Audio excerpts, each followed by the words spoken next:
ನಮಸ್ಕಾರ ಎಲ್ರು.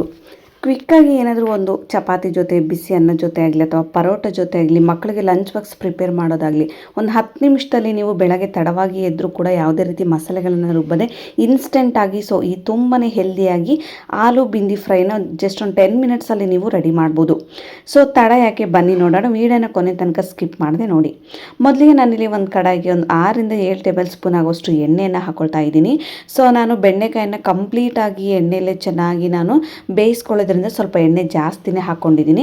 ನೀವು ಕೂಡ ಸ್ವಲ್ಪ ಎಣ್ಣೆನ ಜಾಸ್ತಿನೇ ಹಾಕ್ಕೊಳ್ಳಿ. ಎಣ್ಣೆ ಎಲ್ಲ ಚೆನ್ನಾಗಿ ಬಿಸಿ ಆದಮೇಲೆ ನಾನು ಇದಕ್ಕೆ ಒಂದು 5 ರಿಂದ 6 ಬೆಂಡೆಕಾಯಿನೇ ತೊಗೊಂಡಿದ್ದೀನಿ.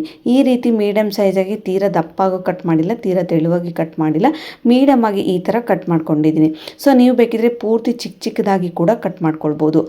ಇಷ್ಟ ಕಟ್ ಮಾಡಿಕೊಂಡು ಸೆಂಟ್ರಲ್ಲಿ ಸ್ವಲ್ಪ ಓಪನ್ ಮಾಡ್ಕೊಳ್ಳಿ. ಹಂಗಂದರೆ ಮಾತ್ರ ಒಳಗಡೆ ಬೇಗ ಎಣ್ಣೆ ಹೋಗುತ್ತೆ, ಬೇಗ ಕೂಡ ಬೆಂಡೆಕಾಯಿ ನಮಗೆ ಬೇಯುತ್ತೆ.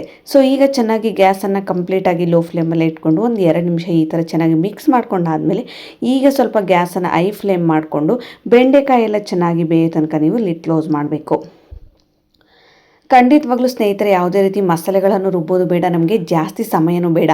ಬೆಳಗ್ಗೆ ತಡವಾಗಿ ಎದ್ದಾಗ ಒಂದು 10 ನಿಮಿಷದಲ್ಲಿ ಚಪಾತಿ ಜೊತೆ ಒಂದೊಳ್ಳೆ ಕಾಂಬಿನೇಷನ್, ತುಂಬಾ ಹೆಲ್ದಿಯಾಗಿ ಮಕ್ಕಳಿಗೆ ಅಥವಾ ಹಸ್ಬೆಂಡ್ಸ್ಗೆ ಏನಾದರೂ ನೀವು ಲಂಚ್ ಬಾಕ್ಸ್ ಪ್ರಿಪೇರ್ ಮಾಡಬೇಕು ಅಂದ್ಕೊಂಡಿದ್ರೆ ಅಥವಾ ಮಾರ್ನಿಂಗ್ ಬ್ರೇಕ್ಫಾಸ್ಟ್ ಆಗಿ ನೀವೇನಾದರೂ ಚಪಾತಿಗೆ ಕಾಂಬಿನೇಷನ್ ಆಗಿ ಬಿಂದಿ ಫ್ರೈನ ಮಾಡ್ಕೊಳ್ಬೇಕು ಅಂದ್ಕೊಂಡಿದ್ರೆ ಖಂಡಿತವಾಗ್ಲೂ ಈ ರೆಸಿಪಿನ ನೀವು ಟ್ರೈ ಮಾಡಲೇಬೇಕು. ಯಾಕೆಂದರೆ ನಮಗೆ ತುಂಬ ಟೈಮ್ ಕೂಡ ಸೇವ್ ಆಗುತ್ತೆ. ಈಗ ನಾನು ಲಿಡ್ ಕ್ಲೋಸ್ ಮಾಡಿ ಚೆನ್ನಾಗಿ ಒಂದು 6 ರಿಂದ 7 ನಿಮಿಷ ಗ್ಯಾಸನ್ನು ಮೀಡಿಯಮ್ ಟು ಹೈ ಫ್ಲೇಮಲ್ಲಿ ಇಟ್ಕೊಂಡು ಈ ರೀತಿ ಚೆನ್ನಾಗಿ ಬೇಯಿಸ್ಕೊಳ್ತಾ ಇದ್ದೀನಿ. ನೋಡಿ, ಈ ರೀತಿ ಚೆನ್ನಾಗಿ ಬೇಯಿಸ್ಕೊಳ್ಬೇಕು. ನಿಮಗೇನಾದರೂ ಬೇಡ, ನಾನು ಎಣ್ಣೆಯಲ್ಲಿ ಬೇಯಿಸ್ಕೊಳ್ಳೋಕ್ಕಾಗಲ್ಲ ಅನ್ನೋರು ಅಂಚಿನಲ್ಲೇನೋ ರೊಟ್ಟಿ ಹಂಚು ಅಥವಾ ತವೆನಲ್ಲಿ ನೀವು ಚೆನ್ನಾಗಿ ಹುರಿದ್ಕೊಂಡು ಕೂಡ ನೀವು ತೊಗೊಳ್ಬೋದು. ಬಟ್ ಈ ಥರ ಎಣ್ಣೆಯಲ್ಲಿ ಚೆನ್ನಾಗಿ ರೋಸ್ಟ್ ಮಾಡೋದ್ರಿಂದ ಬಿಂದಿ ತುಂಬಾ ಸಾಫ್ಟ್ ಆಗುತ್ತೆ, ಬೆಂಡೆಕಾಯಿ ತಿನ್ನುವಾಗಲೂ ತುಂಬ ರುಚಿಕರವಾಗಿರುತ್ತೆ. ಆ ಕಾರಣಕ್ಕಾಗಿ ನಾನು ಎಣ್ಣೆಯಲ್ಲಿ ಇದನ್ನ ಚೆನ್ನಾಗಿ ಬೇಯಿಸ್ಕೊಂಡಿದ್ದೀನಿ. ಎಲ್ಲದೂ ಒಂದು ಸಲ ಉಲ್ಟಾ ತಿರುಗಿಸಿ ಒಂದೇ ಸೈಡ್ ಬೆಂದಿರುತ್ತೆ ಅಲ್ಲ, ನಾವು ಲಿಡ್ ಕ್ಲೋಸ್ ಮಾಡಿರ್ತೀವಲ್ವ, ಈಗ 2 ಸೈಡ್ ಕೂಡ ನೀವು ಚೆನ್ನಾಗಿ ಬೇಯಿಸ್ಕೊಳ್ಬೇಕು. ನೋಡಿ, ಈಗ ಕಂಪ್ಲೀಟಾಗಿ ಚೆನ್ನಾಗಿ ಬಾಡೋ ತನಕ ನಾನು ಬೇಯಿಸ್ಕೊಂಡಿದ್ದೀನಿ. ಈಗ ಇದನ್ನು ಒಂದು ಪ್ಲೇಟ್ಗೆ ಟ್ರಾನ್ಸ್ಫರ್ ಮಾಡ್ಕೊಳ್ತಾ ಇದ್ದೀನಿ. ಇಷ್ಟಾದರೆ ಸಾಕು. ನೋಡಿ, ನೆಕ್ಸ್ಟ್ ನಾನೀಗ ಒಂದು ಟೇಬಲ್ ಸ್ಪೂನ್ ಆಗುವಷ್ಟು ಕೊತ್ತಂಬರಿ ಕಾಳನ್ನು ತೊಗೊಂಡಿದ್ದೀನಿ. ಯಾವುದೇ ರೀತಿ ನಾವು ಮಸಾಲೆಗಳನ್ನು ರುಬ್ಬೋದು ಬೇಡ, ಜಸ್ಟ್ ಇದು ಒಂದು ಇಂಗ್ರೀಡಿಯೆಂಟ್ಸ್ ಹಾಕಿದರೆ ಸಾಕು. ತುಂಬಾ ಫ್ಲೇವರ್ಫುಲ್ಲಾಗಿ ತುಂಬ ಟೇಸ್ಟಿಯಾಗಿ ನಮಗೆ ಈ ಆಲೂ ಬೆಂಡೆಕಾಯಿ ಫ್ರೈ ಕೂಡ ರೆಡಿಯಾಗುತ್ತೆ. ಇದನ್ನು ಸಣ್ಣ ಸಣ್ಣದಾಗಿ ಜಜ್ಕೊಳ್ಬೇಕಾಗುತ್ತೆ, ಅಂದರೆ ತರಿಯಾಗಿ ಆದರೂ ಜಜ್ಕೊಳ್ಬೋದು, ಸಣ್ಣದಾಗಿ ನೀವು ಪೌಡರ್ ಆದರೂ ಹಾಕಿ ಜಜ್ಕೊಳ್ಬೋದು. ಇಲ್ಲ ನಮಗೆ ಇದು ಕುಟ್ಟುವಷ್ಟು ಟೈಮ್ ಇಲ್ಲ ಅನ್ನೋರು ರೆಡಿ ಧನ್ಯ ಪೌಡರ್ ಏನು ಬರುತ್ತಲ್ವ ಅದನ್ನು ಕೂಡ ನೀವು ಹಾಕ್ಕೊಳ್ಬೋದು. ಬಟ್ ಈ ಥರ ಕುಟ್ಕೊಂಡು ಹಾಕ್ಕೊಳ್ಳೋದ್ರಿಂದ ಫ್ರೈ ತುಂಬಾ ಟೇಸ್ಟಿಯಾಗಿರುತ್ತೆ, ಫ್ಲೇವರ್ ಮಾತ್ರ ಸೂಪರ್ ಆಗಿರುತ್ತೆ. ಆ ಕಾರಣಕ್ಕಾಗಿ ಇದನ್ನು ಕೂಡ ಚೆನ್ನಾಗಿ ಚಿಕ್ಕದಾಗಿ ಜಜ್ಕೊಂಡಿದ್ದೀನಿ.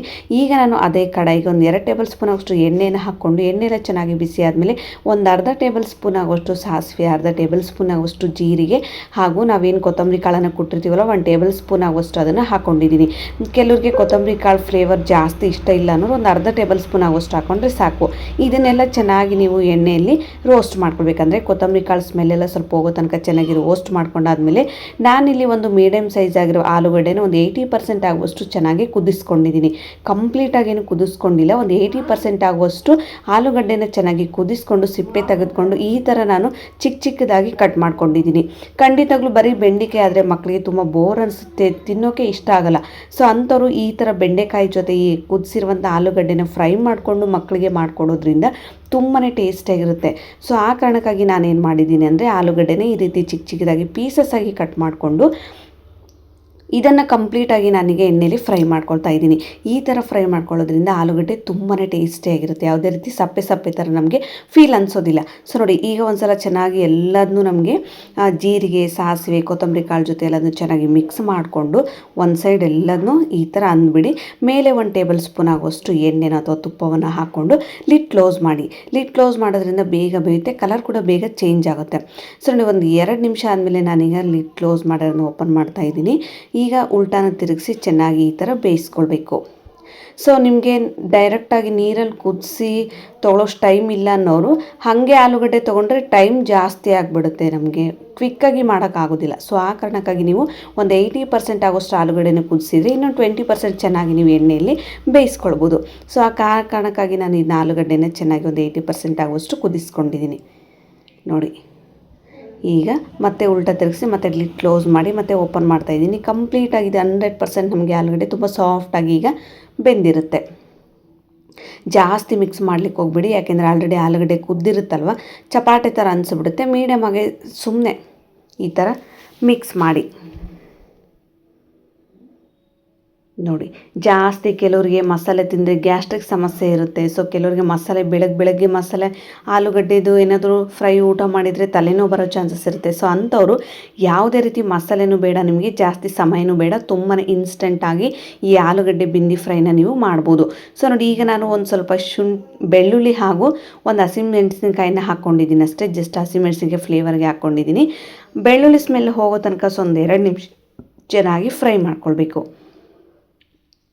ಈಗ ರುಚಿಗೆ ತಕ್ಕಷ್ಟು ಉಪ್ಪನ್ನು ಹಾಕ್ಕೊಳ್ಳಿ. ನಾನು ಯಾವುದೇ ಕಾರಣಕ್ಕೂ ಬೆಂಡೆಕಾಯಿ ಫ್ರೈ ಮಾಡುವಾಗ ಉಪ್ಪನ್ನು ಹಾಕಿಲ್ಲ, ಡೈರೆಕ್ಟಾಗಿ ಆಲೂಗಡ್ಡೆಗೆ ಉಪ್ಪನ್ನು ಹಾಕ್ಕೊಳ್ತಾ ಇದ್ದೀನಿ. ಸೊ ನೋಡಿ, ಒಂದು ಸಲ ಈಗ ಉಪ್ಪನ್ನು ಹಾಕಿ ಬೆಳ್ಳುಳ್ಳಿ ಎಲ್ಲ ಹಸಿ ಸ್ಮೆಲ್ ಹೋದ್ಮೇಲೆ ಉಪ್ಪನ್ನು ಹಾಕ್ಕೊಂಡು ಒಂದು ಸಲ ಚೆನ್ನಾಗಿ ಮಿಕ್ಸ್ ಮಾಡ್ಕೊಳ್ಬೇಕು. ಗ್ಯಾಸನ್ನು ಕಂಪ್ಲೀಟಾಗಿ ಲೋ ಫ್ಲೇಮಲ್ಲಿ ಇಟ್ಕೊಳ್ಳಿ, ಇಲ್ಲ ತಳ ಹತ್ಕೊಂಡ್ಬಿಡುತ್ತೆ ಏನಾದರೂ ಸ್ಟೀಲ್ದು ಏನಾದರೂ ಆದರೆ. ಈಗ ನಾನು ಫ್ರೈ ಮಾಡ್ಕೊಂಡಿರ್ತೀನಲ್ವ ಬೆಂಡೆಕಾಯಿನ ಹಾಕ್ಕೊಳ್ತಾ ಇದ್ದೀನಿ. ಖಾರಕ್ಕೆ ತಕ್ಕಾಗಿ ಖಾರದ ಪುಡಿಯನ್ನು ಹಾಕ್ಕೊಂಡಿದ್ದೀನಿ.